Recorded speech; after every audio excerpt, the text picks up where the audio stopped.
The first time I shook hands with Leo Hart, I did not know that handshake would become the beginning of the strangest partnership of my life.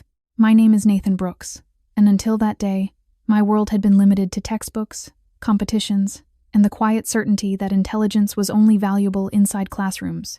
Leo taught me otherwise. We met at Eastbridge University, a place that claimed to value innovation but quietly rewarded pedigree.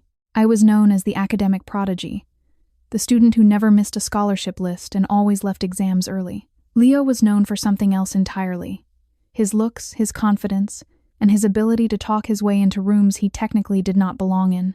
People assumed we would never interact. I was the kind of person professors trusted with keys to laboratories.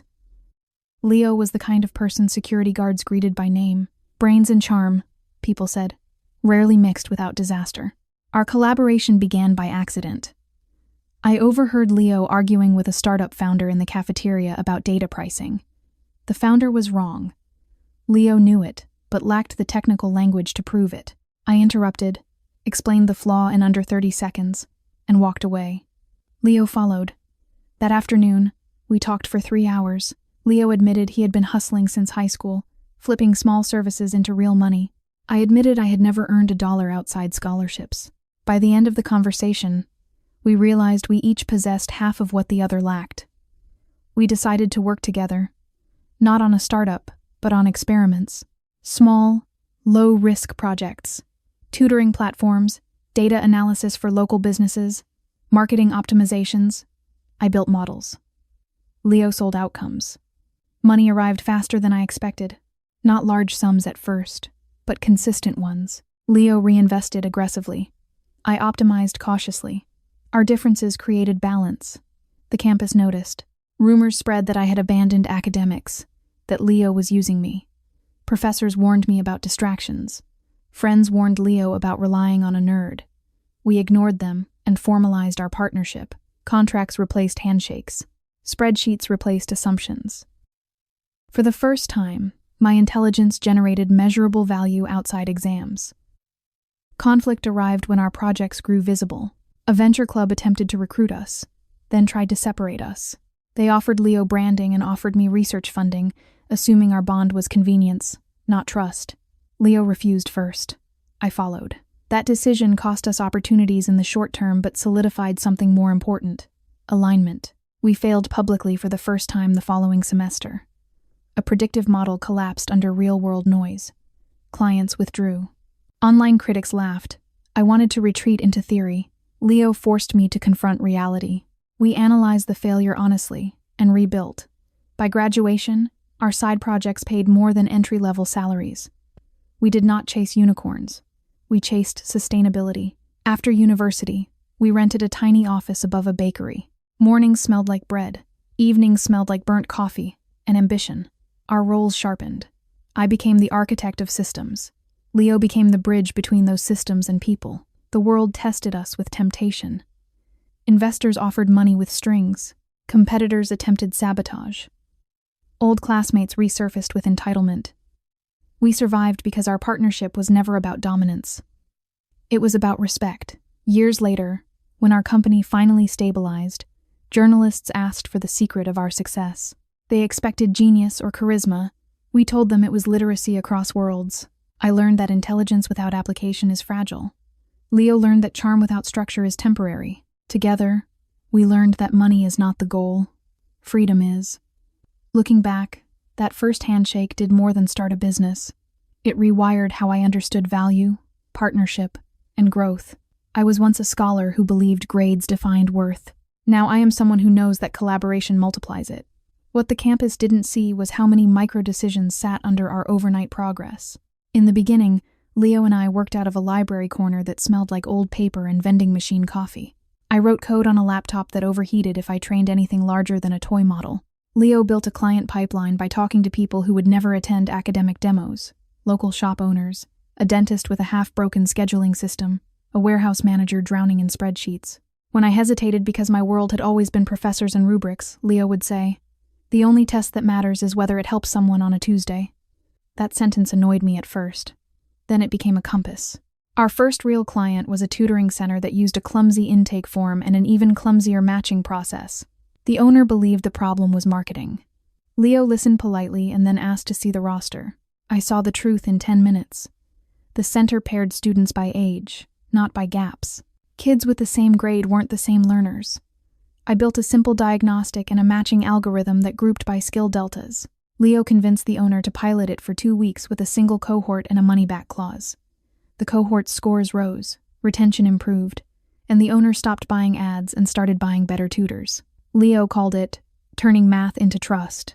I called it a validation set that finally mattered. We repeated that pattern, small scope, measurable outcome, quick feedback, until we had a portfolio of quiet wins. The university's venture club still didn't take us seriously. They loved pitches with polished slides and founders whose parents donated buildings. We showed up with receipts and awkward clothes and no desire to flatter them. They told us we needed a vision. Leo smiled and said we had one. Less waste, more clarity. I realized that, to them, clarity was not a vision because it couldn't be turned into a legend.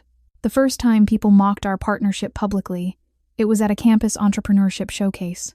Leo had reserved a booth without telling me, and I arrived to find a banner with our project name misspelled and a volunteer who assumed I was the assistant. A group of students from the venture club laughed at Leo's pitch cadence, calling it salesy.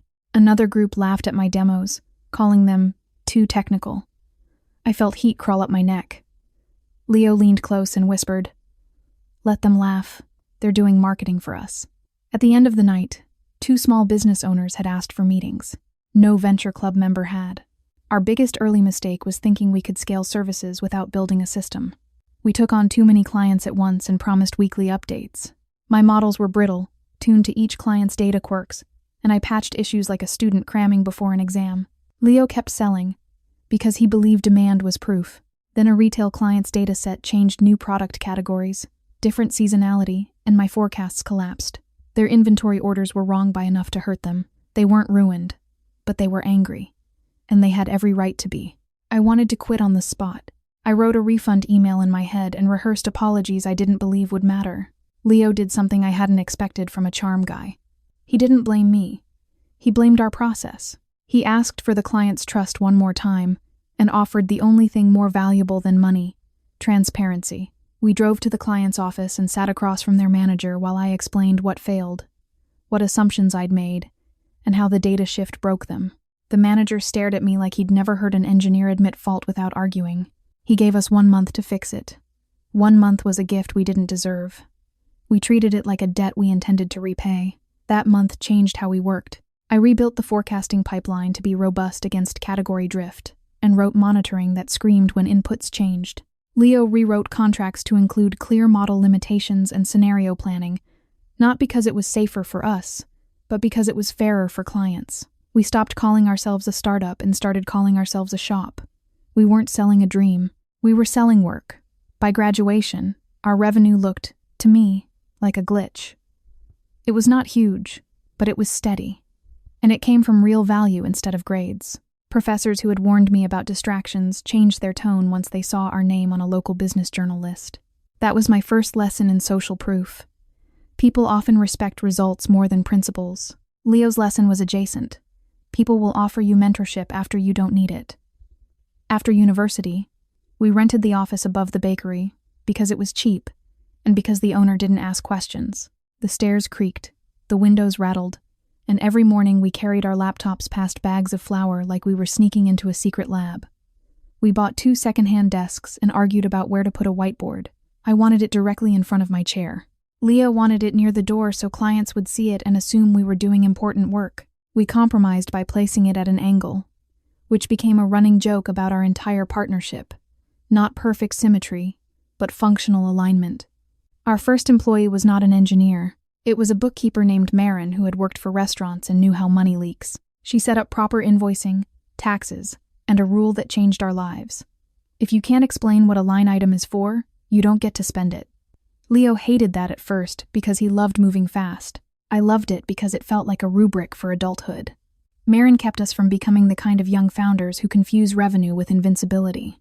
Investors arrived like weather once our numbers became public. They offered us seed money in exchange for acceleration. Some were kind. Some were predators with nice shoes. One offered Leo a personal branding deal and offered me head of research status with a budget. explicitly suggesting we should formalize separate tracks because markets like clear faces. It was the venture club's old tactic with better tailoring. Divide the complementary pair so each half becomes manageable. Leo declined so quickly I almost missed it. Then he looked at me and waited. Not because he needed permission, but because he respected it. I declined too. That was the moment I stopped seeing Leo as the business guy and started seeing him as my partner in the fullest sense of the word. Temptation came in quieter forms too. A competitor tried to hire me with a salary that made my scholarship stipends look like pocket change. They promised stability and said I wouldn't have to deal with sales nonsense anymore. For a day, I considered it. Then I imagined the office above the bakery without Leo's laughter, without Marin's sharp audits, without the arguments that forced my ideas into reality. I realized the offer wasn't just money, it was permission to retreat into a version of myself that felt safer. Safety, I learned, can be a trap if it costs you growth. Our biggest break came from a contract no one in our old circles valued. Logistics optimization for a mid-sized grocery distributor. The distributor's CEO didn't care about buzzwords. She cared about trucks leaving on time and produce not rotting in heat. Her operation had grown too fast, and the routing software they used assumed perfect roads and perfect drivers. The real world was neither. I built a model that treated delays as probabilistic rather than exceptional. And Leo negotiated a performance-based fee tied to reduction in spoilage and overtime. It was the most terrifying contract we'd signed because it put our pay under a metric we couldn't fake. We worked 16-hour days until the system stabilized. When it did, the distributor renewed for a year and referred us to 3 more clients. We didn't become famous. We became booked. Being booked revealed our next weakness. We were still building everything custom. The only way to grow without collapsing was to standardize what could be standardized without lying about edge cases. I created a core platform: data ingestion, monitoring, model registry, evaluation dashboards. Leo created a repeatable sales process that didn't oversell. Marin created budgets that forced us to choose constraints. Constraints, I discovered, were not the enemy of creativity. They were the structure that let creativity matter. Then sabotage arrived, not as a dramatic hack, but as a rumor. A former classmate who had once mocked Leo told a client that our company was a student hustle and that we didn't have real liability coverage. The client panicked. Leo didn't rage. He sent our insurance documentation, our security policies, and our case studies. And then he invited the client to speak directly with our largest partner. The rumor died in a day, but it taught me something about credibility. You don't earn it with declarations. You earn it with preparation. We also faced a deeper tension. What kind of company were we becoming? A large platform offered to acquire us for an amount that would have made both our families cry with relief. The platform's contract, however, included a clause that would lock our tool into their ecosystem and allow them to repackage our models for uses we didn't control, including hiring screens and credit decisions. Leo saw the money and then saw my face. He asked one question. Will this make you hate what you built? I didn't answer immediately because the thought of freedom was seductive. Then I remembered the tutoring kids, whose progress depended on our honesty, the warehouse managers whose jobs depended on our accuracy, the distributor whose food depended on our route choices. I said, "Yes." Leo sighed, long and quiet, and said, "Then we don't do it." We turned down the deal. It hurt, but it also clarified our center of gravity. In the years after, our partnership matured into something less romantic and more durable. We argued about pricing, ethics, growth pace, and whether we should hire faster. Sometimes we didn't speak for hours after a disagreement. Then we would sit down, write the problem on the whiteboard, and force ourselves to solve it like engineers, rather than like wounded egos. We added a rule: no decisions after midnight. Exhaustion makes cowards and tyrants. That rule saved our relationship more times than I can count. Our work began to win awards we didn't chase. A city innovation council recognized our grocery routing project for reducing waste. A small business association gave us a plaque for practical impact. Leo hung the plaques in the hallway outside the bathroom, claiming it was the best place for humility. I pretended to be annoyed, but I laughed every time. The mocking had stopped by then, replaced by a different kind of social noise. People asking for favors, introductions, and shortcuts. Success attracts opportunists the way light attracts insects. Leo learned to say no without insulting people. I learned to say no without explaining myself into exhaustion. When journalists finally asked for our secret, They wanted the kind of answer that sells. A mantra, a hack, a destiny. We gave them something boring. Complementary skills, clear contracts, honest postmortems, and a refusal to weaponize each other. The journalist looked disappointed. Leo smiled and said, "Boring is reproducible." I nodded, because reproducible is the closest thing to magic I trust. Looking back, I can see why people mocked us. Our partnership broke their stereotypes. The campus believed brains should be quiet and charm should be shallow. We proved that brains can negotiate and charm can hold principles. We proved that respect can be a business strategy. We also proved something more private, that I did not need to be the lone genius to matter. Collaboration did not diminish my intelligence. It made it useful. And Leo did not need to be the solo charismatic hero. Structure did not diminish his charisma. It made it sustainable. Freedom, which we once treated as a future prize, became a daily practice. It meant paying people fairly. It meant refusing clients who wanted us to lie with numbers. It meant building products that didn't punish the vulnerable for the convenience of the powerful. It meant staying aligned even when misalignment could have been profitable. We were not saints. We were simply stubborn about the kind of success we were willing to live inside. Years later, when a new student shook my hand at a talk and said he felt trapped between being smart and being likable, I thought of that first handshake with Leo in the cafeteria. I told the student the truth. I wish someone had told me, being smart is not a personality, and being likable is not a strategy. Find someone whose strengths complement your blind spots. Then design trust, like you design software through tests, transparency, and repair. The student smiled like he'd been given permission to breathe. I smiled back, grateful that a partnership once mocked on campus had become, quietly, a blueprint for a better kind of winning. One winter, we nearly lost everything because we trusted a contract that looked standard. A corporate client wanted analytics modernization and promised a long engagement. Their procurement team moved quickly, which Leo interpreted as enthusiasm. Marin interpreted it as danger. She asked for a kill fee clause and a clear definition of deliverables. Procurement pushed back. Leo, eager to land the logo, convinced me we could handle the risk.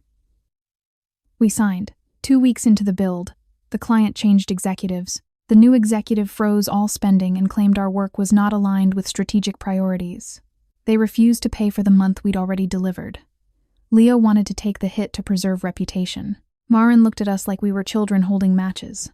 She filed a payment demand and attached deliverable receipts. I provided system logs and version histories proving what had been shipped. The client paid, grudgingly, because paper beats vibes. Afterward, Leo apologized to Marin. She accepted without victory and said, "Your charm is powerful, but my job is to protect it from your optimism." That became another joke and another rule. If Marin thinks something is suspicious, assume it is. The incident forced us to formalize governance.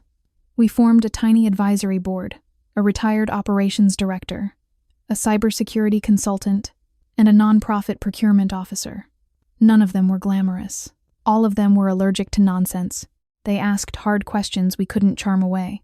What happens if a model harms someone? What happens if your top client leaves? What happens if Leo gets sick? What happens if Nathan burns out? The questions felt rude because they were real. We built contingency plans and insurance and a succession file. For the first time, I understood that stability is not the absence of risk. It is preparation for it. As we grew, we hired 2 engineers who changed the culture in opposite ways. Tamsin was a former academic who loved proofs and documentation. She spoke my language and made me feel less alone in a world of client calls. Rafi was a former support technician who could diagnose systems by intuition and refused to worship complexity.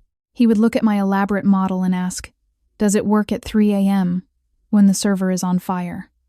His questions irritated me and saved me. Leo treated both of them with the same respect he gave clients, because he understood that internal trust is not a perk. It's the product's foundation. The first time we fired a client, I thought my stomach would turn inside out. The client was a lending startup that wanted us to optimize approval rates while maintaining fairness. Their definition of fairness, however, was cosmetic. They wanted denial rates to look equal on a slide, while the underlying features still punished low-income applicants through proxies like address stability and phone plan type. I showed Leo the correlations and explained why the model would discriminate, even if we tuned thresholds. Leo asked the client if they would allow an external audit. They refused. Leo ended the contract call politely, then turned to me and said, "We're not building a prettier weapon. We refunded their deposit and lost 2 months of revenue. That loss felt, strangely, like relief. People outside the company assumed ethics would slow us. In practice, it made us faster. We didn't waste time on projects that would rot our morale. Our hiring improved because good engineers are exhausted by morally ambiguous work. Our client base became more loyal because they knew we wouldn't sell their data to fund a bigger story. The bakery owner downstairs started bragging about us to customers. He called us the upstairs guys who make the computers behave.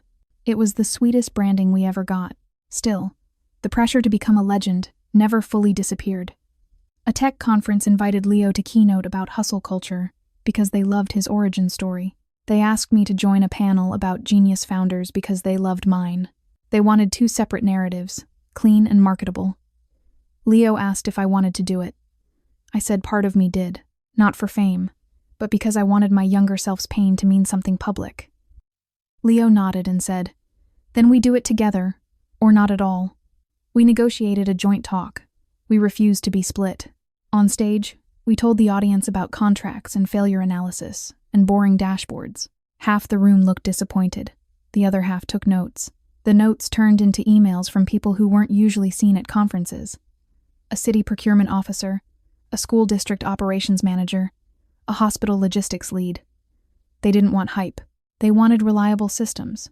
We started working with public sector partners who were desperate for tools that didn't implode after the grant money disappeared. Public work was slower and messier. It also felt, for me, more honest. The stakes were not vanity metrics. The stakes were people waiting for services. Our toughest public sector engagement was a transit agency struggling with route reliability. The agency had been burned by consultants who delivered glossy reports and then vanished. Their staff greeted us with suspicion. Leo didn't fight the suspicion. He honored it. He asked mechanics and dispatchers what they hated about prior systems. They said the models didn't understand reality. Traffic spikes, broken buses, sick drivers, detours, politics. I built a simulation that included those messy variables and allowed staff to stress test schedules before deploying them. When the first revised schedule reduced late arrivals without increasing driver overtime, the dispatchers didn't clap. They simply stopped scowling. To me, that was applause. The agency's union asked for a meeting because they feared optimization would become a tool to squeeze workers. They had every reason to fear that. I brought the model's assumptions and showed how we protected driver constraints as hard boundaries, not negotiable preferences. Leo brought a clause that guaranteed no layoffs tied to our tool's output. The union leader studied us for a long time and then said, "You're the first vendor who showed up with guardrails instead of excuses." We left the meeting exhausted and proud for the quietest reason. We had built trust with people who had been trained not to trust. Around that time, my relationship with my own family shifted. My parents had been proud of my scholarships because scholarships were legible. They knew what a dean's list was. They didn't know what a margin improvement on spoilage meant. When they visited the office above the bakery and saw our team and our messy whiteboards, my father asked, "So are you still a student?" I laughed and said no. My mother looked at Leo and asked if he was taking care of me. Leo answered, "We take care of each other." My mother's eyes softened. She had spent years worrying I would be used. She did not know that my partnership was not exploitation, but balance. Balance did not mean absence of conflict. The hardest conflict between Leo and me came when we finally had enough money to relax. Leo wanted to open a second office in a nicer part of the city, to look legitimate. I wanted to keep our costs low and invest in better infrastructure. The argument was not really about offices. It was about identity. Were we still underdogs, or were we becoming the thing we used to envy? We fought for 2 days, politely at first, then sharply. On the 3rd day, Marin made us sit at the conference table and list our fears in writing. Leo's fear was that staying small meant staying vulnerable. My fear was that expanding too fast meant becoming sloppy and arrogant. Seeing the fears on paper made them less explosive. We chose a compromise. We kept the bakery office but built a small satellite space for client workshops only. It gave Leo the legitimacy signal without draining our discipline. It gave me the infrastructure budget I wanted. It taught us that compromise is not weakness when it's anchored to shared values. Years later, when a recession hit and clients cut spending, we saw why discipline mattered. Competitors who had raised large rounds suddenly had burn rates like bonfires. They laid off people in waves and blamed market conditions. We tightened budgets, paused hiring, and focused on existing clients with clear ROI. Leo personally called every client, and asked what they needed to survive. I adjusted our tools to emphasize cash flow visibility, not shiny new features. The recession hurt, but we did not collapse. When the market recovered, we were still standing, and the clients remembered. That period also revealed an uncomfortable truth. Some people wanted our success to fail because it made their cynicism look lazy. Former classmates who had once mocked us now claimed we got lucky. I used to hate the word luck. Then I realized luck is what people call preparation when they didn't watch the years of work. Leo told me to let them talk. He said, "We don't need to win arguments. We need to win outcomes." He was right. Outcomes are the only currency that doesn't inflate with gossip. Our partnership became a reference point for younger founders, which was strange to me because I still felt like the student who lived in libraries. They would ask how to find a Leo or a Nathan. I told them not to look for clones. Look for someone whose strengths fill your gaps and whose ethics match yours. Skills can be learned. Ethics are harder, Leo would add, and put it in writing. That always made them laugh. Then it made them pause. Contracts are not romance killers. They are trust made durable. One evening, after a long client day, Leo and I sat on the bakery stairs with paper cups of coffee. We watched people walk by carrying groceries and umbrellas, living their normal lives. Leo said, "Do you ever miss being underestimated?" I thought about it and realized, surprisingly, that sometimes I did. Underestimation had been a kind of freedom because no one demanded a performance. Then I remembered how it felt to be dismissed, to be treated as a tool or an accessory. I shook my head. "No," I said. "I miss simplicity, not disrespect." Leo nodded. "Same," he said. That was the quietest summary of our whole journey. We had traded simplicity for agency. Agency meant we could now choose what to build next. We started a small internal project called Bridgeboard, a dashboard that translated technical metrics into plain language decisions for clients. It wasn't revolutionary. It was kind. It prevented executives from weaponizing numbers against staff, because everyone could see what the numbers meant. Clients loved it. Engineers loved it. Investors did not understand why we spent time on it. That misunderstanding was proof we were still ourselves. In time, the jokes about our partnership faded into the background, replaced by something more satisfying. A reputation for reliability. People stopped asking whether Leo was using me or whether I was too rigid for business. They began asking how we managed to stay aligned without one person dominating. The answer was not a secret. The answer was that we treated respect as a non-negotiable requirement, the same way we treated data integrity. If respect fails, everything downstream is corrupted. Once you understand that, you protect respect with the same seriousness you protect your servers. And that is why, when people say our partnership was unlikely, I smile. It was unlikely only if you believe stereotypes are laws. We prove they're just lazy predictions. We built a company the way we built our models. Iteratively, transparently, and with a refusal to pretend noise is not real. We did not become legends. We became durable. And in a world addicted to spectacle, durability is the most underrated form of winning. There was one last test that turned mockery into permanent silence. A lawsuit from a client we had never served. The plaintiff claimed we had copied their proprietary method because our dashboards looked similar. It was nonsense, but it was expensive nonsense, the kind designed to drain smaller firms into settling. Leo wanted to countersue. I wanted to ignore it and keep building. Marin wanted to survive. She brought in a litigation attorney who asked for one thing: our documentation history. I handed over Git logs, design notes, meeting minutes, and the evolution of our UI decisions. The attorney smiled and said, "This is the cleanest paper trail I've seen from a young firm." We won summary dismissal, because we could prove independent development.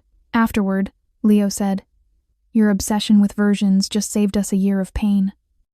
I said, "That's why I'm obsessed." The dismissal had a side effect. It scared off opportunists.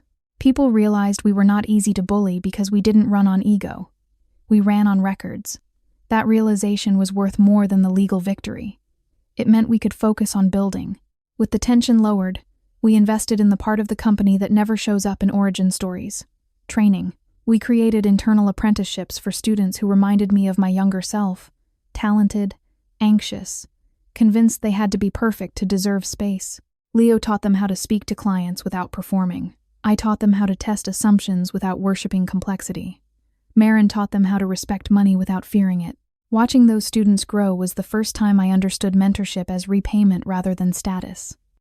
One apprentice, a shy student named Elio, asked why we didn't chase a massive valuation like other firms. Leo answered, "Because valuation is a story people tell about your future. Cash flow is your present." Then he looked at me and added, "And because Nathan would rather sleep." The room laughed. I didn't deny it. Rest is a kind of wealth no one lists on a balance sheet, but it is the wealth that keeps you human. When our company finally stabilized into something that could survive without either of us in every room, Leo proposed a strange celebration.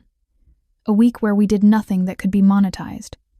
No client meetings, no new features, no branding. We took walks.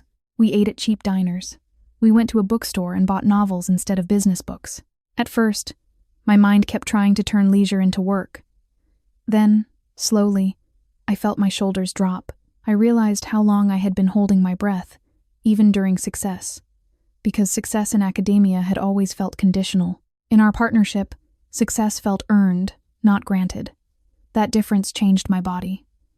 Years later, I still remember the cafeteria argument that started everything. Leo's voice, the founder's arrogance, my impulsive correction. If I hadn't spoken up, I might have stayed the safe scholar who never risked looking foolish. If Leo hadn't followed me, he might have stayed the charming hustler who never built a system stable enough to keep. We met at the exact intersection of our limitations, and instead of competing, we combined. That combination made us richer in the only way that counts. We gained choices. So when people ask why we kept winning after everyone mocked us, I don't tell them we were special. I tell them we were compatible. We built trust deliberately. We made mistakes loudly enough to learn from them. We refused to sell each other out for shortcuts. And we treated every setback as a data set, not a verdict. In the end, the mockery wasn't what mattered. What mattered was that we built a partnership strong enough to outlast it, and a life wide enough that winning didn't require us to become someone we would hate. One misconception about partnerships like ours is that the outside world's approval is the reward. In reality, the reward is surviving the days when approval vanishes. When a major client paused spending during the recession, our revenue dropped enough to make my chest tighten. I spent a weekend building worst-case spreadsheets. Leo spent the same weekend calling clients to ask what was happening on the ground. His calls revealed what my spreadsheets couldn't, which clients were temporarily scared and which clients were strategically retreating. We adjusted accordingly. Spreadsheets tell you what might happen. Conversations tell you why. During that time, a former professor reached out to offer me a research fellowship to return to serious work. He framed it as rescue. He didn't mention Leo's name. The implication was clear. My partnership was a detour from legitimacy. I wrote a polite refusal and then sat for a long time thinking about how institutions define seriousness. In academia, seriousness is measured by citation counts and conference prestige. In the bakery office, seriousness was measured by whether a warehouse worker could get home on time because our schedule finally made sense. I decided I preferred our metric.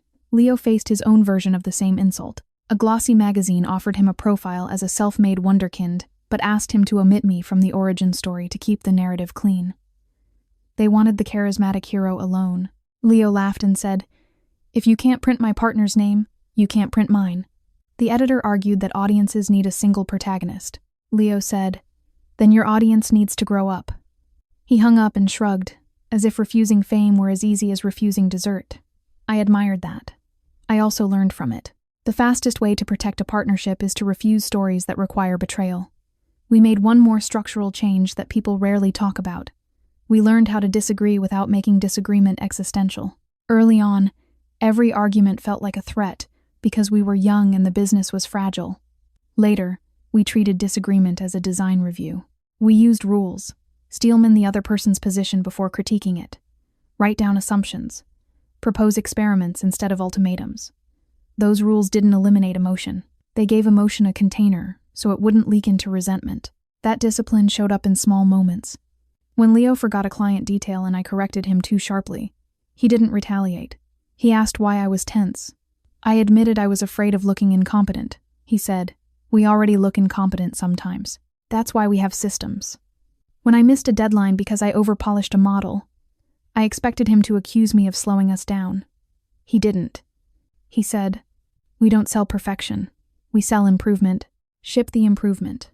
That sentence relieved a pressure I hadn't realized I was carrying since childhood. Slowly, our partnership became less about what we could extract from the market and more about what we could build without losing ourselves. We hired people who wanted stable work, not founder worship. We supported clients who treated their employees as humans rather than as costs. We sponsored a local scholarship fund that had no service clauses, because I wanted a student like me to have freedom without a leash. When we wrote the first check, my hands shook. Leo noticed and said, "This is what winning is for." I nodded, because that was the most honest definition I had heard. If the story has a moral, it isn't that mockery makes you stronger. Mockery is just noise. The moral is that complementary strengths, when paired with designed trust, can outlast noise. Leo and I were not destined. We were chosen. We chose each other, again and again, through contracts, through failures, through temptations, through boring meetings above a bakery. That is why we kept winning, not because we were perfect, but because we kept choosing alignment over ego and work over performance. In our 10th year, we finally moved out of the bakery office, not because we needed to impress anyone, but because the team needed space to breathe. On moving day, the bakery owner handed us a box of pastries and said, "Don't forget where you started." Leo thanked him like he was a mentor. I thanked him like he was family. We carried the old whiteboard down the stairs, still stained with diagrams and jokes, and hung it in the new office's break room as a warning against forgetting that everything important began small. At the opening, a reporter asked whether we had any rivals we wanted to prove wrong. I thought about the venture club kids, the professor's pity, the magazine editor's demand for a lone hero. Then I realized I didn't care.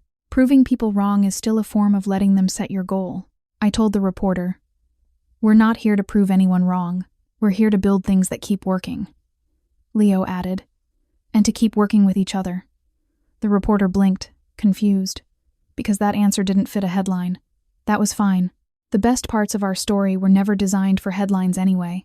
That night, after everyone left, Leo and I walked through the empty rooms and listened to the building hum. We stood in front of a window and watched the city lights flicker like code. Leo said, "Remember when they laughed?" I said, "I remember why." He nodded. "Good," he said, "because winning is easy to enjoy and hard to respect. We respect it by staying honest." I looked at him and realized the partnership had become a kind of home, one built not of comfort alone, but of shared standards. And I knew, with a quiet certainty, that whatever came next, we had already built the hardest thing, trust that could survive success. Sometimes I'm asked whether Leo and I ever considered splitting the company into two. One side technical, one side sales, so we could each own something. The question always reveals the asker's worldview. Ownership as dominance, not as stewardship. The truth is, we already owned something separate from titles.